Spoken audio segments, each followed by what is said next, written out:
সেনাপ্রধান আমাকে ডেকেছিলেন ওনার বাসায়, এবং আমাকে এর আগের দিন রাত 12:20 উনি টেলিফোন করে বলেন আপনি একটু আমার বাসায় আসবেন, এবং আমাকে বললেন উনি দাঁড়িয়েই যে আমি আপনাকে ডেকেছি, আমি আপনার কাছ থেকে আমার 3টা বক্তব্য রাখতে চাই। এই বলার পরে উনাকে আমাকে একটু কফি দিল, কফি খাচ্ছি, উনি আমাকে বললেন ঠিক 10:30 আমাকে ভারতীয় সেনাপ্রধান টেলিফোন করবেন।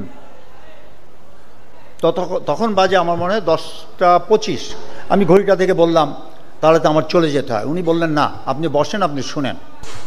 365 দিন যে এত ছোট, এত অল্প সময় পার হতে পারে, এটা আজকে এই অনুষ্ঠান আসার পরেই আমরা বোধগম্য হলাম যে এতটা দিন পার করলাম, এত একটা বড় ইভেন্ট হয়ে গেল। আমাদের প্রত্যাশা কী ছিল, কি পেয়েছি, কি আমাদের ভবিষ্যৎ। ঠিক এই দিনেই আমাকে সেনাপ্রধান আমাকে ডেকেছিলেন ওনার বাসায়, এবং আমাকে এর আগের দিন রাত 12:20 উনি টেলিফোন করে বলেন আপনি একটু আমার বাসায় আসবেন, এবং সকাল 10টায়। আমি ঠিক সকাল 10টায় ওনার বাসায় যাই, এবং বাসায় যাওয়ার পরে উনি কিন্তু ইউনিফর্ম পরে দাঁড়িয়েছিলেন। ওনার বাসায় যারা গিয়েছেন ডান দিকে ওনার একটা অফিস আছে, এবং আমাকে বললেন উনি দাঁড়িয়েই যে আমি আপনাকে ডেকেছি, আমি আপনার কাছ থেকে আমার 3টা বক্তব্য রাখতে চাই। নাম্বার 1, আমি আর 1 ফোঁটা রক্ত চাই না, আর ঝরুক। দ্বিতীয়, উনি বললেন আমি কোনো ক্ষমতা চাই না। তৃতীয়, আমি এই বর্তমান পরিস্থিতির অবসান চাই, এবং আপনার একটা পলিটিক্যাল কানেকশন আছে, পলিটিক্যাল সার্কেলে আপনার যোগাযোগ আছে, আমি আপনাকে দিয়ে এই কাজটা করাতে চাই। আপনি কাইন্ডলি মেজর স্টেক হোল্ডারকে সবাইকে বলেন আমি ওনাদের সাথে দেখা করতে চাই, অতি সত্বর যেখানে ওনারা চান সেখানে আমি যাব, এবং এই বর্তমান পরিস্থিতির আমি একটা পলিটিক্যাল সমাধান চাই। তা আমি ওনাকে বললাম আমাকে কেন? বলছে আপনার একটা কানেকশন আছে, আমি এর জন্যই বলছি। এই বলার পরে ওনাকে আমাকে একটু কফি দিল, কফি খাচ্ছি, উনি আমাকে বললেন ঠিক 10:30 আমাকে ভারতীয় সেনাপ্রধান টেলিফোন করবেন। তখন বাজে আমার মনে হয় 10:25। আমি ঘড়িটা থেকে বললাম তাহলে তো আমার চলে যেতে হয়। উনি বললেন না, আপনি বসেন, আপনি শুনেন। আমি তখন বললাম যে দেখেন, আপনি আমার উপর যে এতখানি আস্থা রেখেছেন এটাই আমার জন্য অনেক সম্মানজনক। আমি চাই না আপনাদের কথাপত্তনে এমন কথা হোক যেটা পরে আপনি পছন্দ করবেন না। তা আপনি you talk yourself, let me go. তা আমি ওখান থেকে বের হয়ে স্ট্রেট হয়ে চলে গেলাম। গলফ কোর্সে আমি গাড়ি রেখেছিলাম, তো ওখানে যেয়ে আমি প্রথমে ফখরুল ভাইকে, বিএনপি সেক্রেটারিকে টেলিফোন করলাম যে দিস ইজ দি মেসেজ। উনি বললেন ভেরি ওয়েলকাম মেসেজ, আমি একটু আমাদের নেতার সাথে আলাপ করে আপনাকে জানাবো। তখন আমি ওনাকে বললাম যে দেখেন, আমার তো সবার টেলিফোন নাম্বার নাই পলিটিক্যাল নেতাদের, আপনি আমাকে নাম্বারগুলো, আপনি এই কাজটা করেন। উনি বললেন যে নো, এটা আপনাকে দায়িত্ব দিয়েছেন, আপনিই করেন।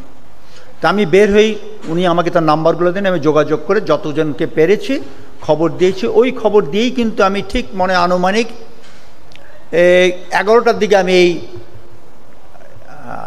রাওয়ার সামনেই যে চত্বরে তখন বক্তব্য রাখছিলেন, জামিল ছিলেন, সাকত স্যার ছিলেন, ব্রিগেডিয়ার শাহিদুল আনাম ছিলেন, ওনারা সবাই ছিলেন, এবং ওনাদের সাথে এই প্রসেশনে যোগ দিই। তো তখন আমি আনুমানিক তখনই আন্দাজ করতে পেরেছিলাম যে বড় কিছু একটা হতে যাচ্ছে, তবে সেই দিনই যে পতন হবে এটা আমারও ধারণা ছিল না। পরবর্তী যখন আমি চেক ব্যাক করলাম, বুঝতে পারলাম আমার সাথে কথা বলার পরেই কিন্তু 3 বাহিনী প্রধান গণভবনে গিয়েছিলেন। ওখানেই তারপরে ওনারা পার্সিউ করলেন যে প্রধানমন্ত্রীকে যেতে হবে। এই ছিল সারসংক্ষেপ। এবং পরবর্তীতে আমি যখন এখানকার আন্দোলনে যোগ দিয়ে আমি ফিরে গেলাম, আমার টেলিফোনটা কিন্তু গলফ কোর্সে আমার গাড়িতে রেখে গেছিলাম, যে দেখি অনেকগুলো কল। আমি কল রিসিভ করে যখন করলাম তখন সেনা সদর থেকে জানানো হলো আপনাকে যেই দায়িত্ব দেওয়া হয়েছিল ওনারা কি সব প্রস্তুত। আমি বললাম যে লেট মি চেক ব্যাক, যদি ওনারা প্রস্তুত থাকে ওনাদের সবাইকে সেনা সদরে আসতে বলেন। তা আমি সেই সঙ্গে সঙ্গে টেলিফোন করে বললাম সবাই আপনারা সেনা সদরে চলে আসেন, যদি কোথাও বাধাগ্রস্ত হন আমাদেরকে জানান, আমরা সেনা বাহিনী তখন তাদের আপনাদের উঠিয়ে আনবে। By around 1:15 most political people were already inside সেনাপ্রধানের অফিসে। আমিও গেলাম, ওখানে সবাই ছিল তখন। 1:45 দিকে সেনাপ্রধান বললেন, আমি এইমাত্র মেসেজ সংবাদ পেয়েছি, আমাদের প্রধানমন্ত্রী দেশ ত্যাগ করেছেন। তখন একটা স্বস্তির একটা পরিবেশ সৃষ্টি হলো, সবাই এক্সাইটেড। এবং উনি এই কথা বলেই কিন্তু ওনার গেটের সামনে লাইভে টিভিতে গেলেন এবং এই ঘোষণা দিতে যে প্রধানমন্ত্রী দেশ ত্যাগ করেছেন এবং একটা অন্তর্বর্তী সরকার গঠন করা হবে।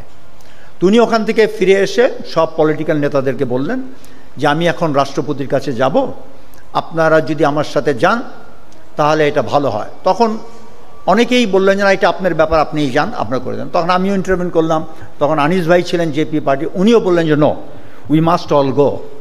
কেন তখন আলোচনাটা এরকম হলো যে এমন একটা কোনো ডিসিশন রাষ্ট্রপতির সাথে যেটা সেনাপ্রধান নিয়ে আসবে, আপনাদের পলিটিক্যাল নেতাদের সেটা হয়তো আপনারা গ্রহণ নাও করতে পারেন। So let's go and decide and talk out face to face and whatever is the outcome, let us be the acceptance of all.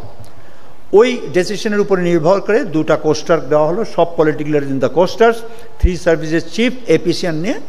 ঠিক 3টার সময় আমরা সেনাপ্রধানের অফিসের সামনে থেকে রওনা দিলাম বঙ্গভবনে। যেই মুহূর্তে আমরা পৌঁছালাম আমাদের মেইন গেটে, ক্যান্টনমেন্টে, তখন তো জনস্রোত, জন উল্লাস। তা আমরা 3টার সময় বের হয়ে 7টার সময় আমরা পৌঁছালাম বঙ্গভবনে, মাগরিব নামাজ পড়লাম। 7:30টায় রাষ্ট্রপতি আসলেন।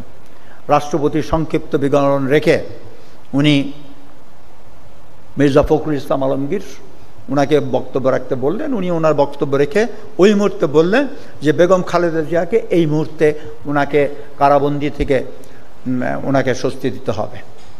তখন রাষ্ট্রপতি একটু অবজ্ঞা করলেন, বললেন যে দেখেন 3 দিন 4 দিন পরে তো আমরা একটা ইন্টারিম গভর্নমেন্ট করব, let the interim government decide যে ওনার ব্যবস্থার সম্বন্ধে।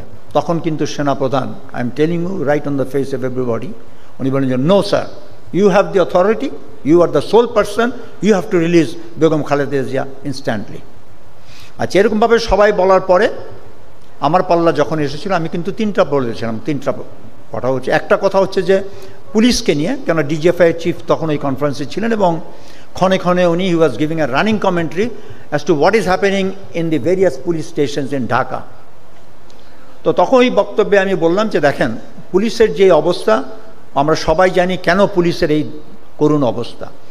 এই মুহূর্তে আমরা পুলিশের যেরকম প্রয়োজন, সেনাবাহিনী কিন্তু ক্ষণেকের জন্য হয়তো আইনশৃঙ্খলা পরিস্থিতি দেখভাল করতে পারে, কিন্তু বাস্তবে কিন্তু সেনাবাহিনী এইটা দিকক্ষণ করতে পারবে না। তাই পুলিশকে আস্থা আনতে হলে পুলিশে যারা বেশি বাড়াবাড়ি করেছে তাদেরকে ধরে অ্যারেস্ট করে তাদেরকে জনসম্মুখে যদি দেখা হয়, আইন তার নির্ধারিত গতিতে তার ব্যবস্থা নেবে, তাহলে হয়তো জনগণের মধ্যে সেই আক্রোশটা কমবে।